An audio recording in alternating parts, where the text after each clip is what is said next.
ওইভাবে নামাজ পড়ো যেই নামাজের মধ্যে আছে মনোযোগ, ওই নামাজ পড়ো যেই নামাজের মধ্যে আছে ভয়।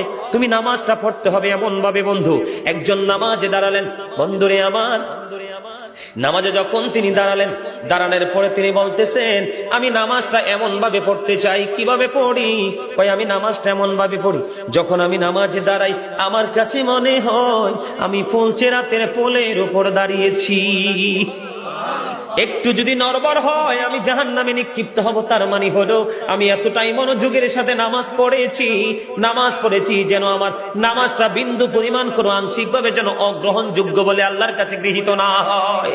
তিনি বলতেছেন আমার কাছে মনে হয় রে এটা আমার জীবনের শেষ নামাজ। আমি এতটা ভয়, এতটা আতঙ্ক নিয়ে, এতটা তাকওয়া নিয়ে নামাজ পড়ি। আমার কাছে মনে হয় আমার পিছনে যেন আজরাইল দাঁড়িয়ে আছে, ডানে বামে সালাম ফিরাতে রে, আমার কাছে মনে হয় আমার প্রাণ পাখিটা কেড়ে নিয়ে যাবে। আমি যখন নামাজে দাঁড়াই আমার কাছে মনে হয় আমি যেন বাইতুল্লাহর সামনে দাঁড়িয়ে আছি। আমার কাছে মনে হয় আমার ডান দিকে জান্নাত অবস্থিত, বাম দিকে আমার জাহান্নাম অবস্থিত। এমন তাকওয়া ভয় নিয়ে নামাজে দাঁড়াই, আর ওই নামাজের জন্যই রয়েছে বড় সফলতা। জোরে জোরে বলুন না সুবহানাল্লাহ, আর জোরে বলুন সুবহানাল্লাহ। বন্ধুরে আমার, নামাজ এতটা তাকওয়ার সাথে এতটা মূল্যায়ন করে নামাজটাকে পড়তে হবে। আমাদের একজন কিতাব গ্রন্থের প্রণেতার নাম শুনেছি ইমাম বুখারী। যিনি বুখারী শরীফ রচনা করেছেন, ইমাম বুখারীর নাম শুনছেন নিশ্চয় সবাই। মুসলমান ইমাম বুখারীর নাম শোনে নাই এমন কোন মুসলমান পৃথিবীতে নাই বন্ধু। ইমাম বুখারী এমন ভাবে তিনি নামাজ পড়তেন, উনি যখন নামাজে দাঁড়ালেন বিষাক্ত ভীমরোল তাকে কামড় দিল।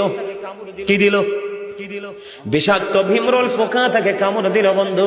কামড় দেওয়ার দিয়ে কামড় কিন্তু দিতেছে, দিতে 10টা কামড় দিয়েছে, কিন্তু নামাজ শেষ হয় না। নামাজ শেষ করার পরে উনি ওনার ছাত্রকে একটা ডাক দিয়ে বললেন তুমি আমার পাঞ্জাবিটা উঠিয়ে দেখো আমার পিছনে কি আছে। এবার চাইয়া দেখলো বিষাক্ত ভীমরোল পোকা তাকে কামড় দিয়েছে।